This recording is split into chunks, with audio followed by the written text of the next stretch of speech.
Well, good morning, good afternoon, or good evening, depending upon when you're watching this webinar. Once again, my name is Dave Nagel. I'm very excited to share with my friends and colleagues at Fremont Unified School District, specifically on the overview of prioritization of standards. Hopefully you've had a chance to watch the first webinar, which had the rationale for the why priority standards. This one will address specifically, give us a chance to practice prioritizing next generation science standards. Again, one of the things I want to stress and share that I'm very excited to work with everyone here in Fremont. But my background has specifically been at the secondary level as a teacher and administrator. Specifically, I was a science teacher. But from that role, Larry Ainsworth came into my district, and that's when I first started prioritizing standards. And then as I moved on to a, building administrator at both the middle and high school, I also was serving in a district role to look at how we were ensuring that we had a district set of priority standards from one course to the next to develop that continuity so that we were having a focus from one course to the next in terms of what we were teaching and teaching well, and it was giving our students the best opportunity to learn and learn at a deep level. The struggle that all teachers face is that we have a desire to teach everything that we can and we must and teach it well with a limited time. Every teacher talks about never having enough time, and that's certainly the case, which is another reason why if we have a set of priority standards that is the focus for not just my course that I'm teaching at my grade level, but I know it's supporting the teachers that I'm going to have my students after and my colleagues who are going to have the students prior to me receiving them are focused on certain elements, we have a better chance to target our instruction and assessment and have a more cohesive instructional focus within all of our course teams, all of our subject matters.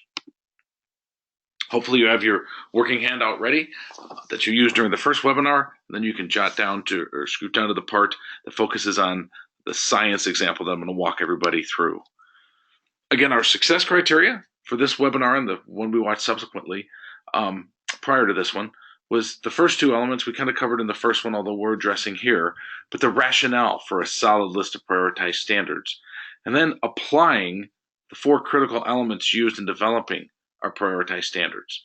Now we're going to dig a little bit deeper and give an example and a chance for an overview for you to begin developing a list of prioritized standards for specific teaching within science for several units that are forthcoming the rest of this school year.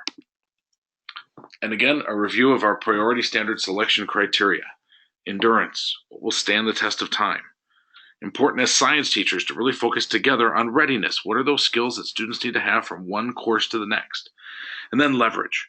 What are those standards that also address chances for students to make connections, not just from the science classroom, but into other subject matters? And then, of course, external exams. What our next generation science assessment, whatever we're going to use in the state of California. And we're not, quote, as I mentioned before, just teaching to the test. But are there certain standards that we might find are going to be assessed more heavily, or the format that we know students are going to be expected to perform? That then becomes a rationale and criteria for our priority standard selection. So let's take into an example.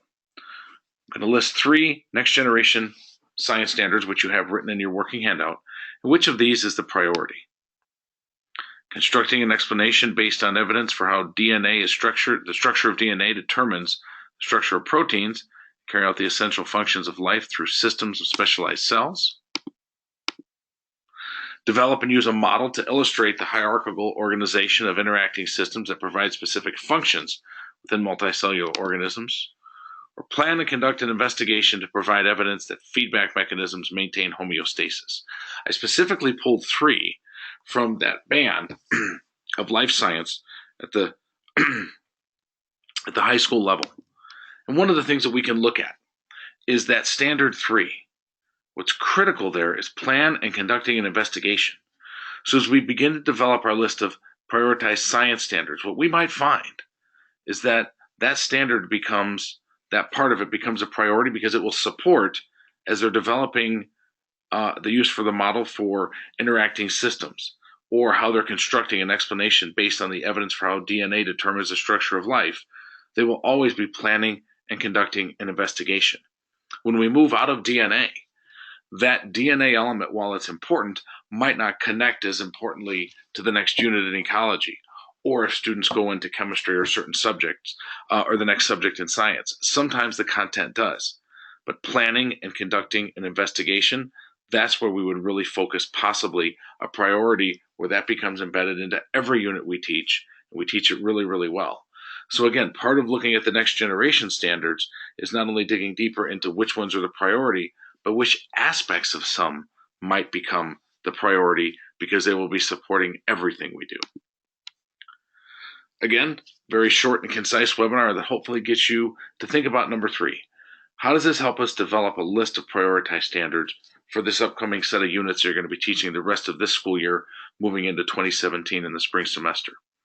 And then applying those critical elements, those 4 critical elements of endurance, leverage, readiness, and certainly external exams to develop that list of prioritized standards. As always, if you have any questions of any kind, please shoot me an email at dave.nagel@corwinlearning.net. And as I've listed here, my cell phone number, please do not hesitate to reach out, send me an email, and if you want to have a phone call dialogue or even a webinar like this, we could do it interactively. I'd be more than happy to assist in that and continue the dialogue or help answer any questions and support your work moving forward. As always, thank you for the participation. Hope you have a great rest of your day.